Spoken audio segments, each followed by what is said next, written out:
Hello, you're watching the YouTube channel of the Nissan EV Owners Group. I'm Paul Eden. Welcome, everyone.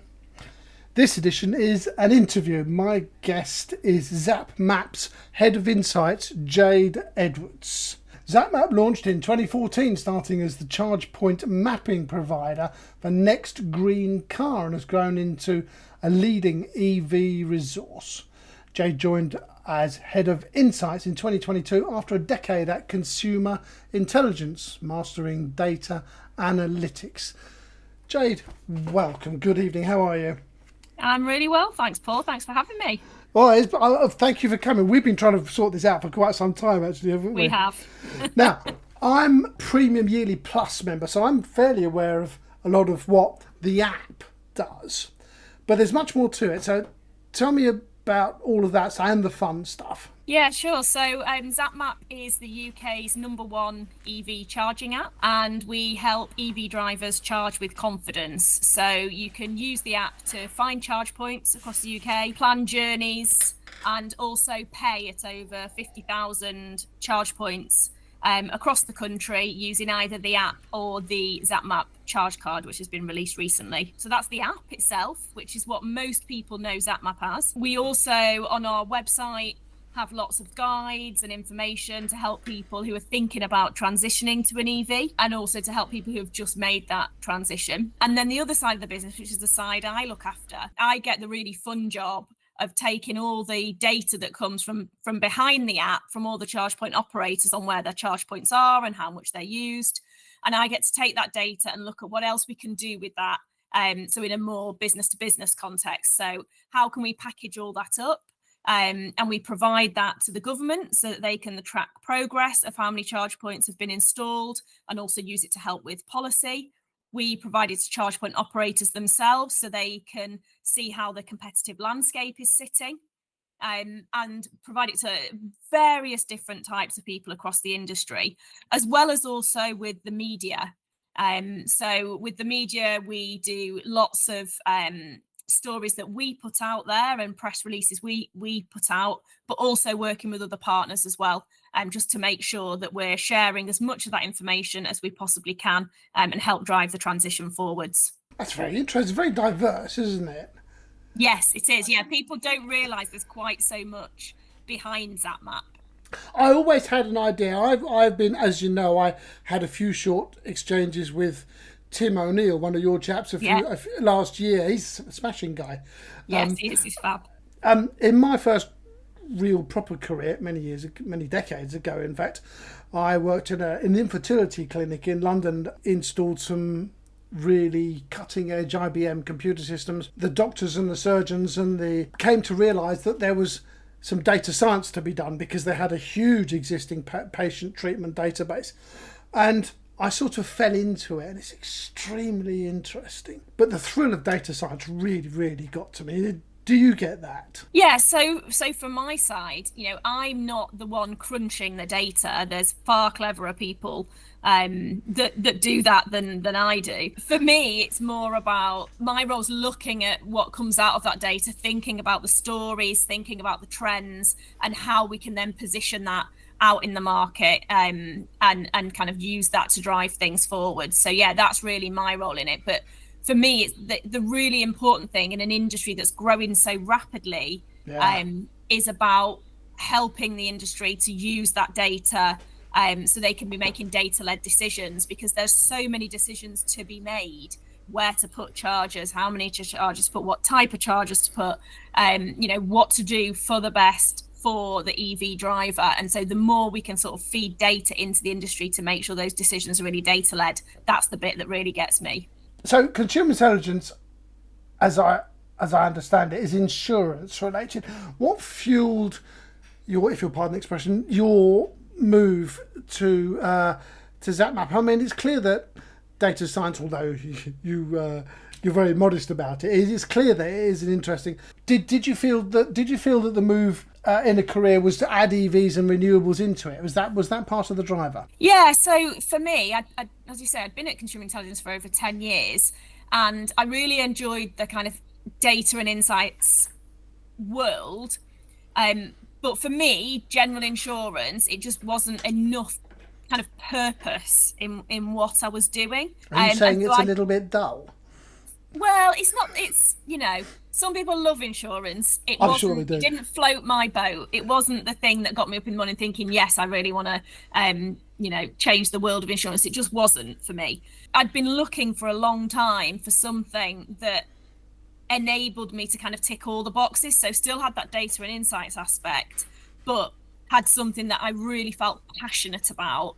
And I wanted to be in something that was really a real sort of growing and changing industry. So there was lots of things that sort of came together with Zapmap to just sort of really sort of hit the nail on the head for me and go, yeah, that is absolutely the kind of right place and the next sort of thing that I want to do in my career, and an industry that I'm really, really keen to get into.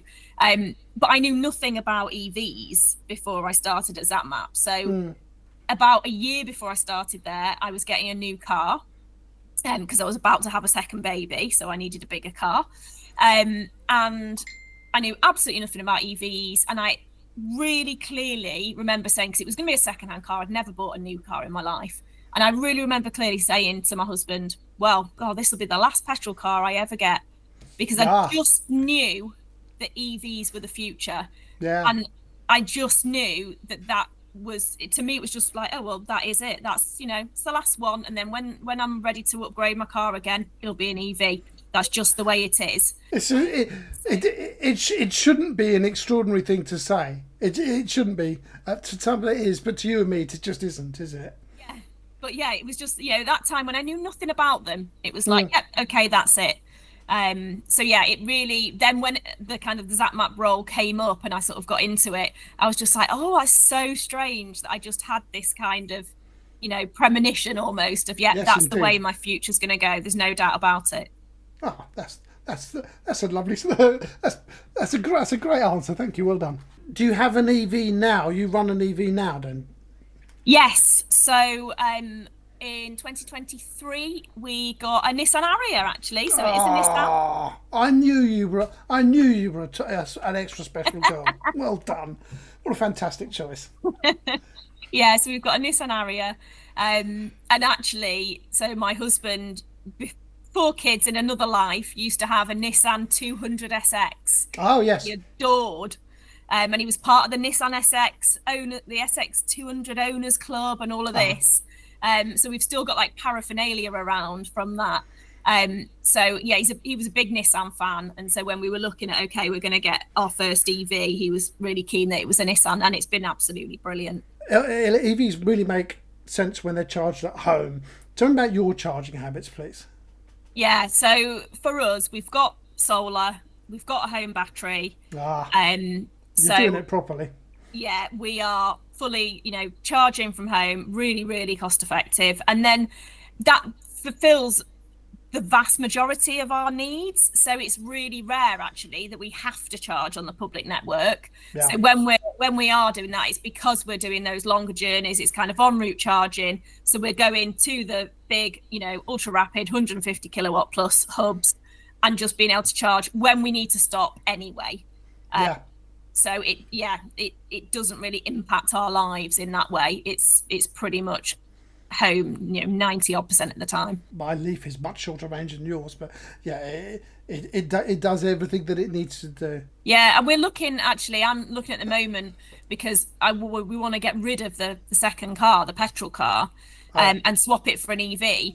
And so now, because of everything I know, I feel like I'm in a really privileged position to go, actually, I'd be really confident getting a second-hand EV. Yeah. Because I understand it now. I know what I need. I know what to look for. And I know how to use which car within our everyday lives. So yes, that's the next thing is change us from a dual fuel household, which is a nice marketing term that was coined by someone in our business, and then just go, double EV. Unfortunately, we do need two cars. The ideal would be to just have one car, but with the way our life is at the moment, we do need two cars to be able to sort of achieve everything we do. Back in the 90s, Tesco Club Card showed the world big data's power, turning shopping habits into gold, and their chairman famously said, "You know more about my customers in 3 months than I did in 30 years."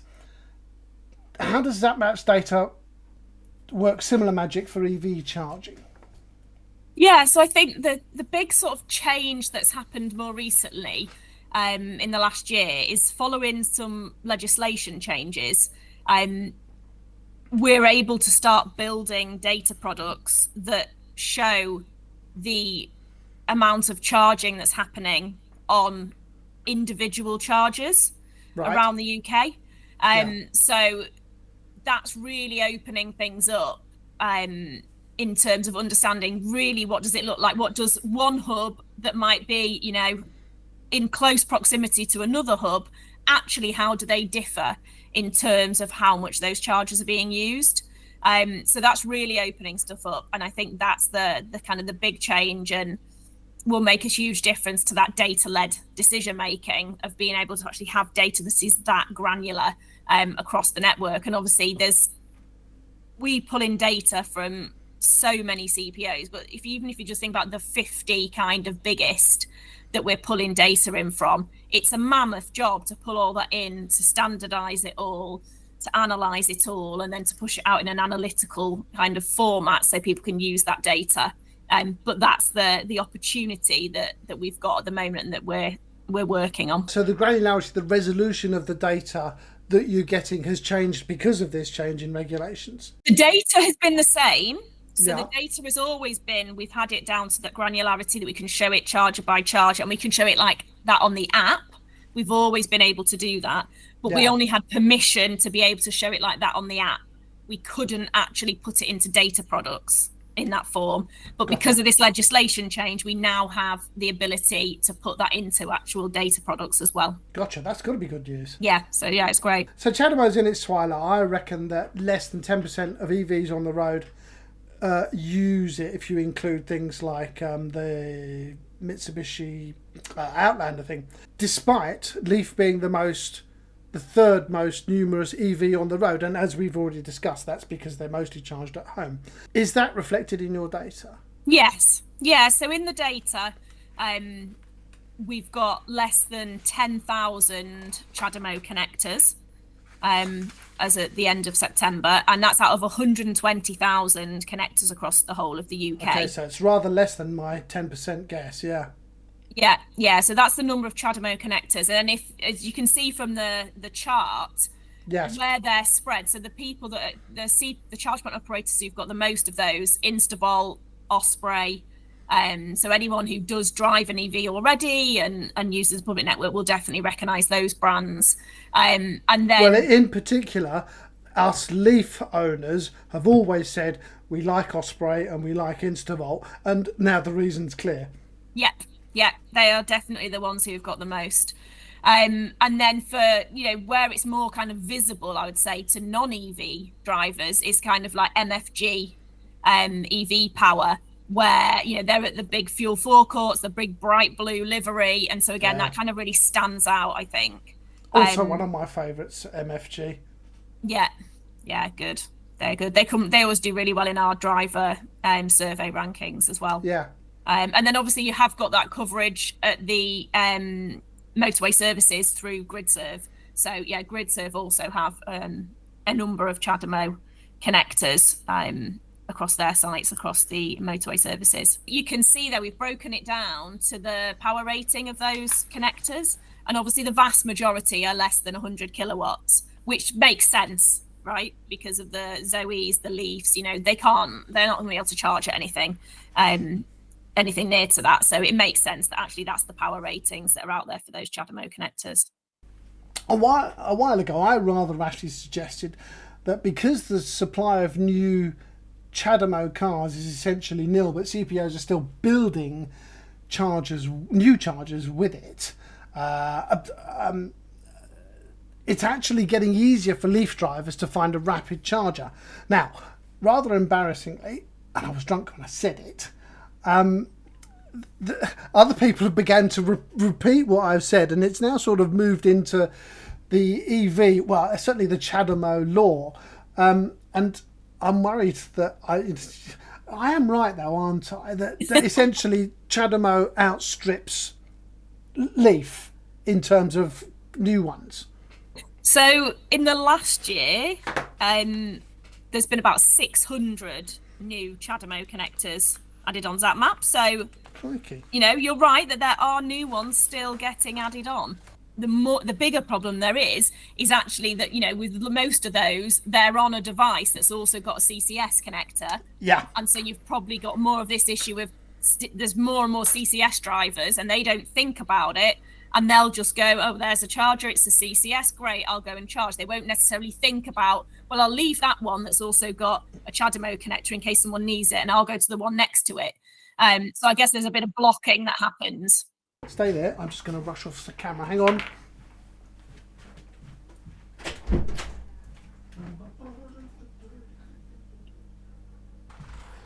Oh, this is going to look great in the edit. Have you seen... Is this on camera? Have you seen one of these? Oh, is this a converter? I've not seen Yes. one, but I've heard of them. Yes. Okay, so there is CCS2, and that end, the CHAdeMO, goes in my car. Nice. Is it shot like? Yes, so a shameless plug, chap on my Facebook group, Conrad, EV boy, he sells these, and this one is on permanent loan, shall we say. And it's really good. And these are absolutely changing the game, because what these are doing, this is genuinely extending the life of those cars. Because, massively. Because CHAdeMO is going to disappear. Nobody's going to deny that. It just opens up so much more opportunity to charge. Some of my users are saying that they've bought these things for £600 or £700, and because they can now use Tesla, the things of course, already paid for itself. So what a fabulous piece of kit! Well done, really Conrad. Good. Thank you, my friend. Yeah, well done, Conrad. Yeah, that's really good. Well, news. Yeah, I had heard of them. But I'd never seen one. Okay, so FUD, fear, uncertainty, and doubt, especially from certain media, loves to paint EVs as impractical. Now, how does Zapmap's data, like your 87% driver satisfaction survey result, counter these narratives, and what's your strategy for keeping the EV story positive? Yeah, so our strategy is to be positive but realistic. And we're constantly sharing stories about the growth of the public charging network. So we put out a press release every quarter, we update the stats on our website every month, and then they are quoted throughout the media in any kind of stories that they decide to run about EVs. Well, I quote them. Yeah, there you go. They definitely get well quoted. Yes. And then we also so we have our annual driver survey, which is where the satisfaction comes from. And so we will push stories out off the back of that. And I mean, it is clear that once people move to an EV, the vast majority are really, really happy with their cars and their experience, and they don't go back. They really don't. They really don't. So, on my Facebook group, it was, last time we did this, it was 96% who saying, I'm never going back. Yeah. That's a fantastic total. Yeah, it is. And every survey that gets done comes up with that similar number, whether it's us, whether it's Electric Vehicles UK, whether it's Electric EVA England. Like, everybody who runs these surveys ends up with a really similar result to that. So it's not hard to find the positive stories because they're just jumping out at you, really. So we run those, and then we work with some great partners like Auto Trader. They've created a fact sheet called The Facts, which they publish periodically, and we support them on that. We also work with people like the RAC, and we do periodic stories on the growth at supermarkets or the growth at motorway services. So we're always looking for different opportunities to just get the facts out there and support the industry as it's growing. And I have seen your work on this particular subject, and yeah, you're doing it right. Thank you. We do our best. So I'm here in, well, it's not sunny anymore, but I'm here in Buckinghamshire, and you're in Bristol. Now, this is, from I can see in your background, and hopefully the viewers can see it as well. Yes, this is a town I know quite well. It's my wife's childhood home. I've still got family down there. Are there any regional quirks that have caught your attention from the data? Yeah, so if you look at, say, the higher powered network, so everything sort of 50 kilowatts plus in terms of chargers, they're actually really spread out well across the country. And so you can see from the map Yeah. how it's all the purple dots on this map, and that's how they've got a good distribution. And actually there's lots of different charge point operators. They're working, some of them are more regional, some of them are completely national, and they're getting a good coverage. Obviously rural areas you will have fewer, but they are working to kind of extend those as well, and there's generally good coverage along the main strategic road network. There is. That's clear from this. I mean, I and others have used the phrase the charging wasteland in mid Wales, and it's not quite as bad as it used to be, is it? I mean, it's far from good. But I mean, in fairness, there isn't much population there.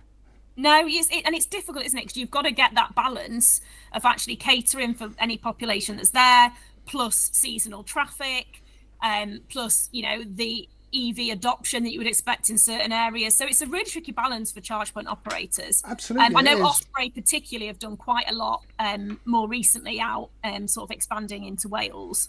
But yeah, that high powered charging capability, the kind of en route stuff, pretty well distributed.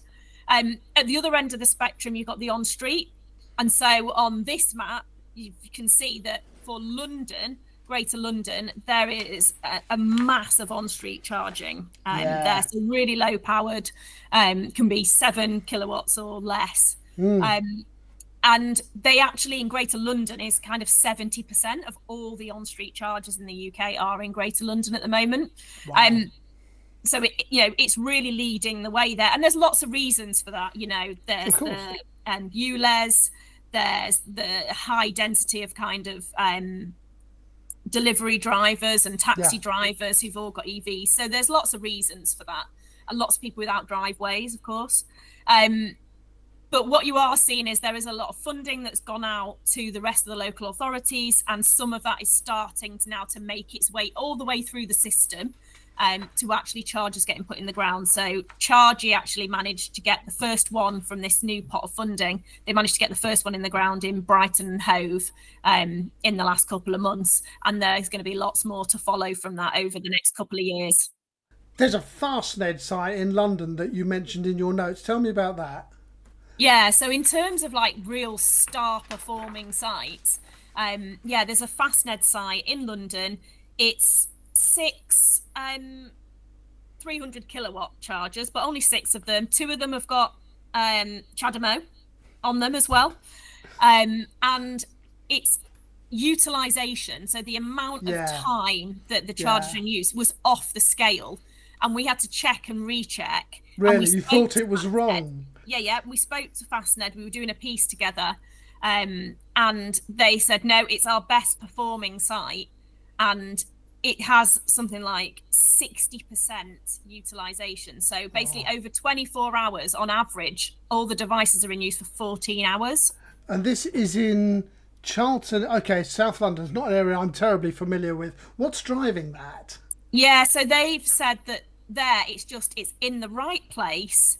They've got lots of kind of taxi drivers that use that site, and they use it round the clock. Yeah. And it's a compact site, just those 6 chargers, but it is an absolute star performer. I can see from their picture they've got that roof as well. I love that. They've got the classic Fastned canopy, the yellow canopy. They do brilliantly in our annual survey, actually, Fastned. They've not got as many sites as some of the other charge point operators in the UK, so depending on where you are, you might never have seen one, but they're great. Going back to the Zapmap app, and it's on my Android. The app doesn't currently communicate with the car. Now, there are ways that we can do this via OBD connections. Do you think that's in the future for Zapmap? Yeah, it's definitely something we're looking at. As you can imagine, it is very complex with the different manufacturers doing things differently, and then there's lots of platforms that can sit in the middle and can kind of help you navigate that. So it's not something we're doing right now, but certainly, as Zapmap, we want to help EV drivers with their charging needs as best we can and in lots of different ways. And so we're always exploring different ways we can do that and the things we could do in the future. So yeah, connecting into the car is most definitely one of those things we're looking at. When the app updated some months ago, I wasn't that keen on the interface.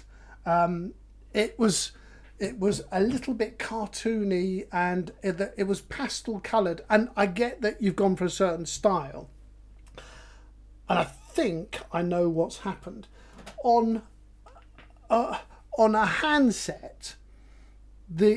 It's less than, it's not ideal, but I had on test, and I was reviewing a Generation 2 Leaf which does Android Auto, and on that it looked okay, but on handsets I'm not that keen. I hate to say. All right, I can take feedback. I can take that back.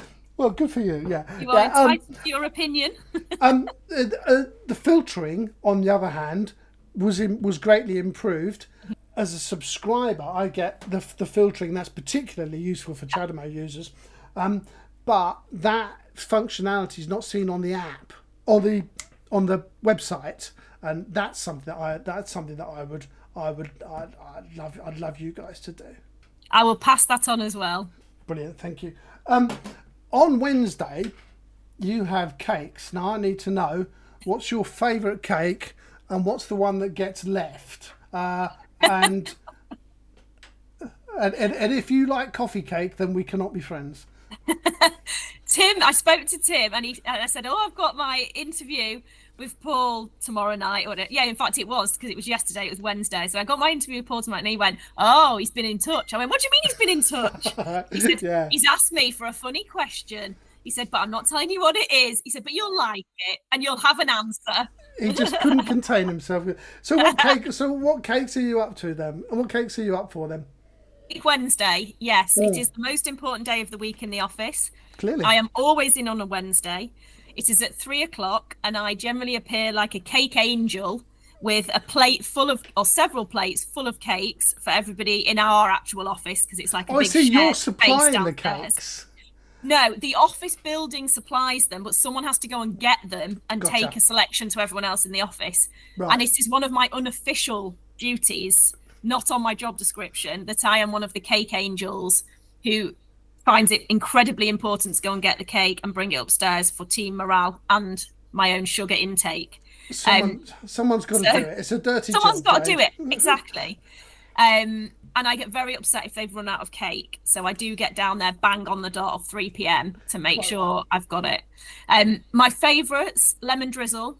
Oh, well done. Do you like lemon drizzle? Yeah, I mean, she's not here, but my wife would do a proper thumbs up. She's a huge lemon drizzle fan.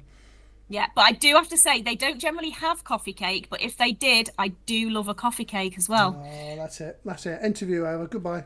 Yeah. The only one I'm not interested in really is a carrot cake, but it is a very good carrot cake, I'm told, and lots of people enjoy it. But I bring that up for other people, not for myself. What does Tim like? Because it was him who supplied the tricky question. He's similar to me, that he'll eat most of the cake.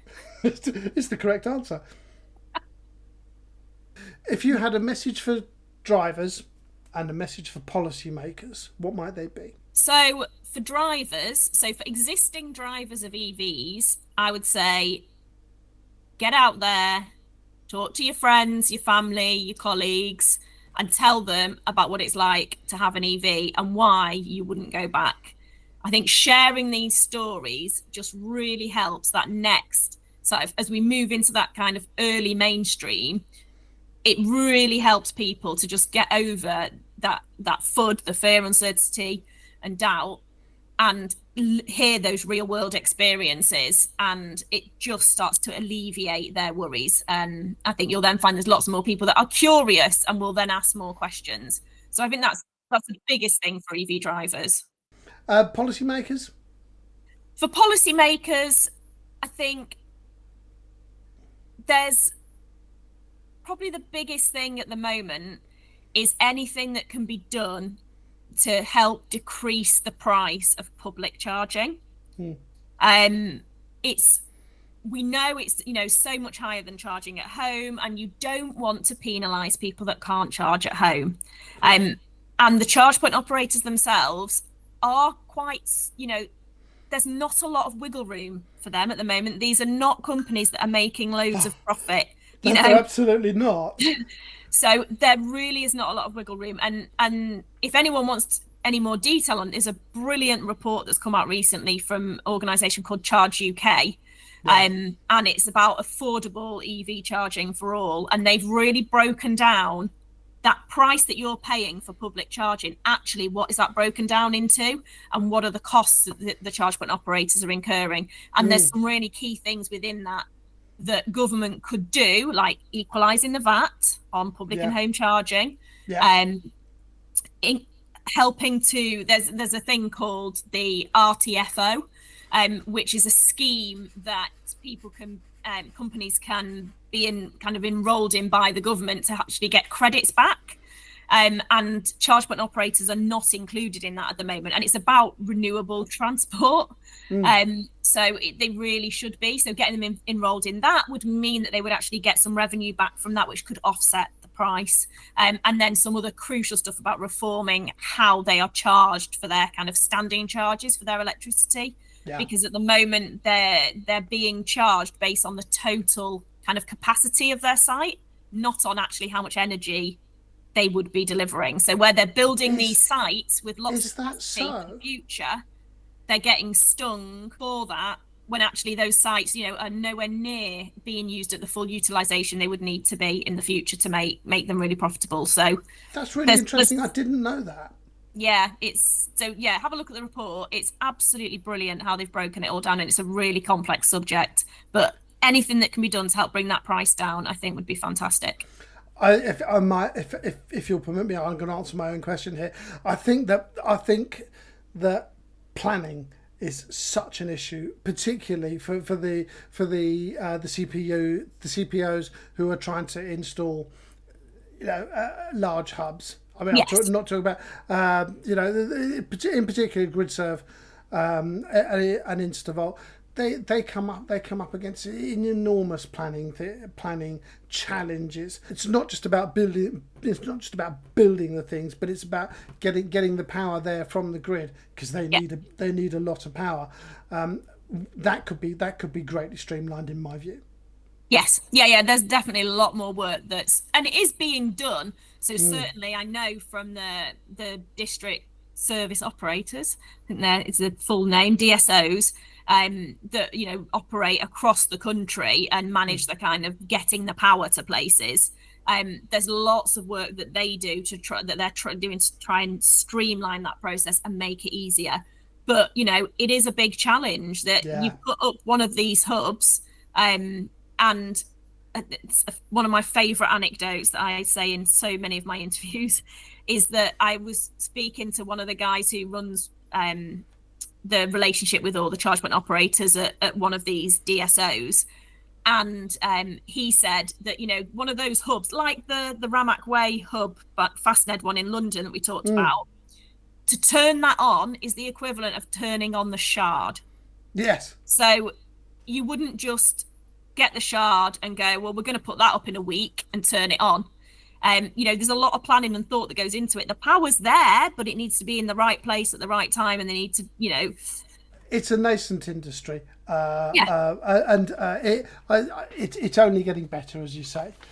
One of the most surprising thing about driver behaviour, and even amongst Leafs with their small batteries, is that despite the price of public charging coming up as one of the biggest concerns for EV drivers, time and time again, it actually plays a relatively small role in where these people decide to charge. Because although Instavolt are by some margin the most expensive, they're also the most popular.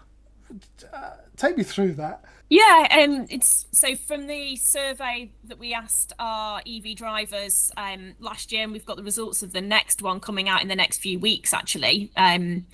But what we found was when we asked drivers about what drives your decision of where to stop and charge for en route charging, we got resoundingly that the first reason for where people would decide whether to stop and charge is that there's multiple chargers in a hub location. That's the top reason. Yeah.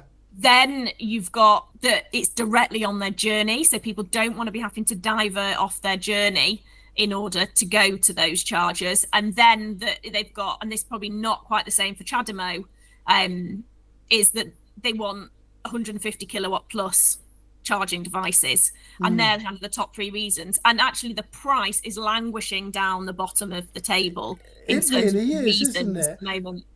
Okay, and so we can see that in this graph here that EV drivers, they don't give a monkey's about price. In short, I'm paraphrasing you. I don't think it's they don't care about it. I think they feel at the moment the other factors override it, and I think it will change in the future. But at the moment, the other things are just too important to them, and you will therefore take the hit on price.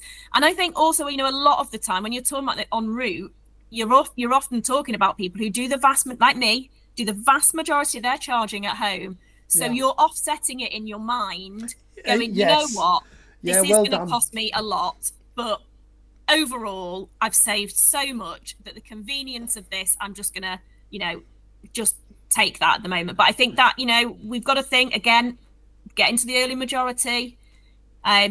People's opinions will be different. People will be more sensitive to price, and it will be seen as more of a barrier for those people that don't have a home charger to think about actually getting an EV. If they look at that and go, actually, it's really not saving me money in terms of recharging versus fueling if I'm having to use these chargers all of the time. In short, if I'm spending 8 pence a kilowatt hour on Intelligent Octopus Go, I'm not that bothered about having to spend 80 or even 80 pence at Instavolt or even 90 something a Shell. I'm not keen on Shell, but nevertheless, those are the that's how I work, and I suspect a lot of other people do. Yeah, I think so. I think that's the driving force at the moment. Yeah. Jade, thank you so much for lifting the bonnet, if you'll pardon the expression, on Zapmap's insight. It's really clear that for you and the team, data isn't just about numbers. It's a lens into how EV drivers navigate their daily lives. Viewers, if you haven't already, grab the Zapmap app and consider a premium subscription. I have done for years, and join the charge towards a green future. Please leave your comments and thoughts in the comments below. Like and subscribe to the channel if you would. Jade, thank you very much for your time. It's a Thursday evening, so I'm very grateful for you giving up your dinner time for this. Thank you again, and it's been really good. Thanks for your time. Thank you so much, Paul. Continue enjoying driving our Nissan. Yes, good. Well done. Yes.